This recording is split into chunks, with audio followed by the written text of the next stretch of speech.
Welcome to a bonus edition of Genuine Enthusiasm. My name is Trevor Gordon, my friend Milos on the camera. If you remember, a few weeks ago, we interviewed Richard Freedman, a photographer who I met at a Taylor Swift concert randomly. He was kind enough to invite me to check out his studio.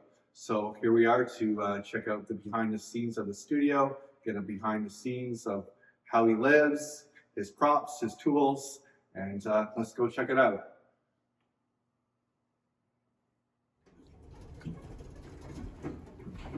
Hi, how are you, Richard? Not too bad, Trevor. Thanks for making along. Fantastic. I brought my awesome friend Milos. Fantastic. Welcome aboard. We're here to check out your studio. I've heard good things about it. Fantastic. Well, I'm glad you made it. Come on over. My space is right around the corner here. Okay. Fantastic. I'm already noticing nice carpet. It feels friendly in here. The carpet's pretty new, actually. So basically, this is my space here. It's a live-work loft space. As you can see, 12 foot high ceiling. A little bit of history. This is actually my anniversary. 25 years ago this month, I stepped into this building for the first time and took over the keys in the summer of 2000. Oh, lovely. So the idea of living in a place for 25 years, working is pretty unique. I don't know many people who spend their lives in one place anymore, but it's a great space. These old buildings, back in 2000-ish, a little before then even, big cities were going through this renaissance, this obsession with these old heritage buildings being converted into live work spaces. You may remember there was a movie, Ghost, that played a role in this phenomenon. So the idea being that it's an old workspace, exposed brick walls, things like that, 12-foot high ceilings. Anyway, come on in. Awesome. You can leave your shoes on if you like. Oh, sure. Thank you. Space. But right away, I'm going to stop you here. I'm already seeing like beautiful art. Like, what makes your style? How did you make decisions? Like, I'm seeing like a cute little washroom sign. Like, how do you make these decisions early on? Well, this young lady was actually was a makeup artist I worked with, and we just did a little test. This is some years ago, and I really liked the way it came out. And I had an opportunity to get these things plaque mounted, and they've been there for a while. Yeah. Nice. So basically, the space itself is, as I said, it's a live work space. So kitchen, bathroom, the whole bit, and then any bedrooms are isolated. And this is a space where I do most of my shooting. These days, I would say I do half my shooting here, half on location. Obviously, I'm bound by the weather conditions in Toronto. Shooting out on location 3/4 of the year is pretty difficult, but we make do. Yeah. But maybe just to rewind a little bit, if I was your model or your subject arriving, what would take us through what you would do when you would arrive? Would you give them this similar introduction of the history of the building? Like, kind of give me. Well, I guess we could grab a seat and basically feel free to make yourself comfortable. As you can see, I have a series of sample books here. Okay. This is a more recent book that shows the headshots that I've worked on. This is some earlier headshot work when I was focusing more on actors as opposed to business people. But generally speaking, a lot of people who come here have probably already seen some work online, website, what have you. So they most of my work is referrals, so people get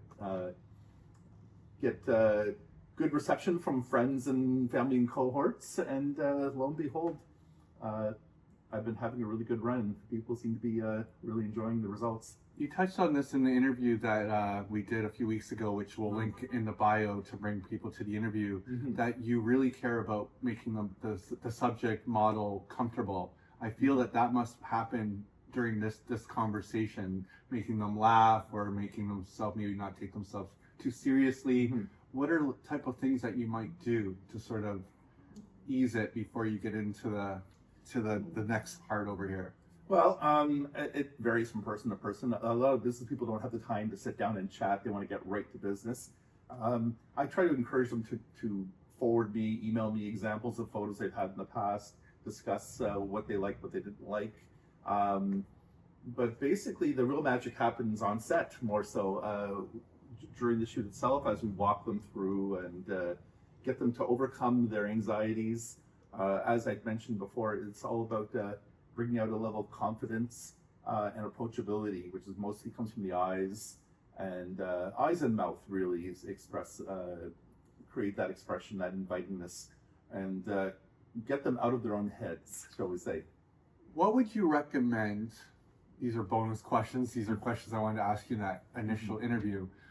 When someone is coming to do a photo shoot, should they bring a person? Would you say not bring a person?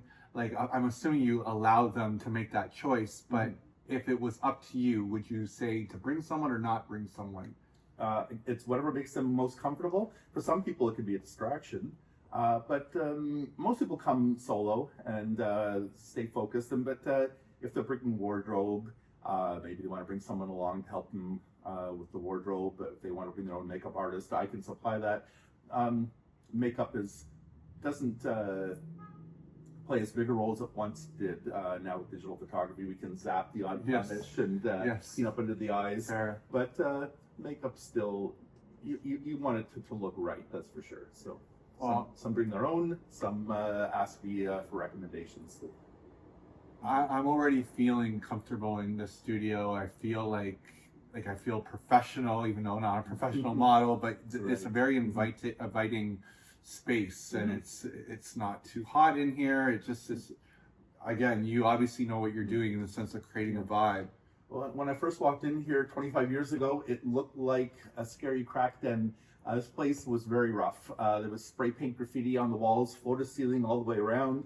I had them build, the kitchen didn't exist, I had them build that for me. It took a while to turn this place into what it is, and I think it's got a nice vibe to it. Awesome. Yeah.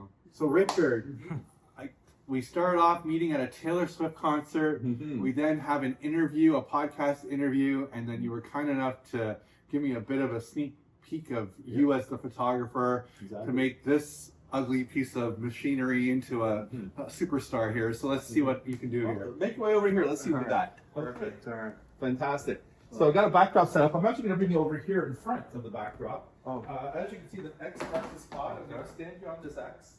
And actually, what I'm going to get you to do is, I'm going to get this thing over here. I think you should just put a foot up on this thing. Give me an elbow, just like that. I'm looking toward here. You're going to be looking here at my camera, just like so. So yeah, the left. And then how are we for height-wise? This thing here does adjust. We can bring it up a little bit, maybe. Try the elbow there. Okay, let's go. Yeah, we can go a little higher. Fantastic. Okay, so if this elbow sits here, the other hand's kind of on the wrist like so. I want you to bring your elbow a little more in this way. There we go. Now, here's the deal. I want you to turn your face to me. I want you to bring your face towards me. In other words, you're sticking your face out at me. What we're doing is we're getting rid of this. Yes, exactly. This is the death of everyone. I know. And what we want to do is we're going to bring the face forward like E.T., but then bring the chin down to get a beautiful jawline. The worst thing we don't want this. I know. To get rid of it, whoop. Fantastic. Okay, I'm just going to grab a little white panel here. I think we can just, okay, we got white panels everywhere. I'm just going to put this right here. Fantastic, you got it. So here's what's happening. Your eyes are going to be looking into my lens right over here. I like to work with this really long lens, so I'm way back here. So I'm just shouting at you from way, way back here. And as you can see, I'm going to lose this if you don't mind. Fantastic. Now, on is always good. Fantastic. Now, you're a little taller than the average guy, so I'm just going to bring these in. Now, do you find you get better photos when the camera's on? 90% of the time. Okay, great. So here's what's happening. Your eyes are looking into my camera. You got it. Let's bring that up as high as she goes. Beautiful. When you bring your face my way, I want you to tilt your head a little bit to your left. There we go. Your eyes are looking right into my camera, just like so. Turn your face a little bit to me. Really stretch that a little bit more. There we go. There we go. Let's have a look. Very nice. Very nice. Eyes looking right here to me. Look in the camera and say, hi. Hi. You got it right there. Fantastic. Trevor, you're on fire. Bring the face my way. Chin down a little bit. Fantastic. Oh, up a little bit right there. You got it. Look in the camera and say, this is fun. This is fun. You got to chin up a little bit right there. Tilt a little bit this way. There we go. Oh, not too much. Love it right there. Fantastic. Look in the camera and say, check me out. Check me out. You got it. Excellent. And we got you. Fantastic. Okay. That was good. That was painless, I hope. That was great. Let's grab this and make our way over here, shall we? Perfect. So I got a double screen here. Here's what we're going to do. Let's, usually I shoot what's called tethered, where the camera is directly touched into the computer, but we're going to just move the card manually. And there's you up here. Let's have a look here. So I like to use a program called Photo Mechanic To make to you look decent looking? just to view them. Okay. So this is not Photoshop. We're not manipulating anything. We're just looking at them. Why not? Oh, because we want to see what it looks like first, and then pick out our favorites. Now we're popping that up. I'm going to give this guy a second while it finds itself. There we go. Okay, let's just bring this over here for a second. And here's the few shots that we took. Oh, it looks like my flash didn't fire. We can just delete that. Delete. Nice. Now, usually I take considerably more pictures than this, but this is just a quick little, let's just bring these up a little bit, shall we? A little bit bigger. Here we go. And the nice thing about this system is when we bring this up, we can bring this over here. And now we have our contact sheet on this side, and we have our, very cool, very cool. As you can see, I need to edit my hair. Yeah, exactly. Well, we can do a little bit of that too. Looking good, looking good. Very cool, very cool. Not bad. You know what? Let's go back a couple. That's not too bad. I don't mind that at all. In fact, we could just for the hell of it, let's take this shot and let's edit it, shall we? Sure. So that just brings it into Photoshop. Let's give that a second. Oh, there we go. Okay, I'm having a look here. Let's bring that over here, shall we? Color looks not bad. Good density. Okay, great. We can open that up. Very nice. Now, normally I would be taking a lot more pictures and we'd be spending a lot more time in front of the camera. I'm just giving you a quick little. Of course. Yeah. So all we're doing here is having a look here. Oh boy. And we can see everything. Okay. Now, it looks like I might have caught you on a bit of a laugh. So I kind of want to get a little bit of symmetry here. What we're going to do, just for the hell of it, let's make up a new layer. Let's do a duplicate layer, shall we? Yeah. Would this be called the Make Trevor Look Cool layer? Something to that effect. If we go into Liquify, Liquify is everyone's best friend because you can do all sorts of crazy things in it. So here we are in Liquify, and let's suppose we really like this photo of you, but it looks like I caught you almost laughing. There's a little bit of a lack of symmetry happening here. So we could actually take this thing and just bring this up here, and as you can see, we're closing it up and making everything look a little bit more symmetrical. We're gonna bring the side down a little bit, shall we? Yeah, there we go. Looking good. This is just something a little preliminary that normally I wouldn't need to, but as you can see, just from about there, I'm gonna bring this down just so it kind of matches this. So we have a little more symmetry. There we go. So now, if you look what we have here, we have before, after. We've kind of closed up that little funny gap. Okay. Other than that, we might want to do a little bit under the eyes. But overall, not bad. I think we caught the inner you. Yes. Okay, great. I should have checked the mirror first. Fantastic. The hair part. Now, usually we would do a couple different wardrobe setups, a couple different backdrop setups, but this kind of gives us an idea of how quickly we can get a good quality result. And normally I would have these in your hands, in your email box within a day of shooting, and be able to give me some feedback, tell me if there's anything additional you want done, either under the eyes, or you'd mentioned the hair. I mean, we could there's all sorts of things we can do here if we wanted to kind of work with that, make it a little bit more. Yeah, there we go. Yeah, so it takes us just a few seconds, and we got a little flyaway over here. Anyway, normally we would pay a little more attention to little details like that, but this is just a quick little test shoot. Perfect. Okay. Awesome. Thank you very much for this. Thanks for popping in. Fantastic. Hopefully the missus loves your new picture, and I'm sure we'll get a chance to go through the others and see what we got. So I'm going to give you the last word, though. If someone wants to book you, what's the best way? To go to your website? I don't know if you want to get into a bit of your packages here or not, but what's the best way to... Well, my site is a little dated, but if you go to torontoheadshots.ca, and you can email me info@torontoheadshots.ca.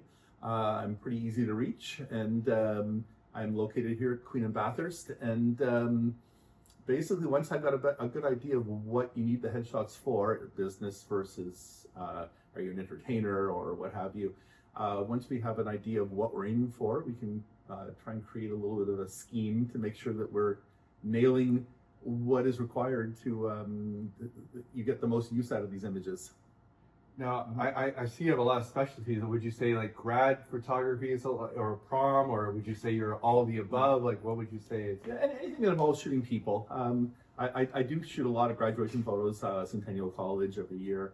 But here in the studio, I'm focusing on the headshots for entertainment people, business people, corporate, and I do a fair bit, even a little bit of family groupings as well. I've had people bring the family dog in, and the building is dog friendly. Yeah, it's a lot of fun. Awesome. Well, thanks very much. Thanks so much. You got it. All right. Thanks so much. Awesome. Cheers. Thank you, Richard, for inviting me into your studio. Thank you to those that are watching on YouTube here. I will put a link to all of Richard's information so you can book him as a photographer. What I'll also do is link to the full one-on-one interview where we get a little more in depth with Richard, how he got into photography, his journey, and where he is right now. So again, interview as well as the behind the scenes all together. Thank you so much, Richard, for your time. You've been nothing but amazing. Thanks, everyone.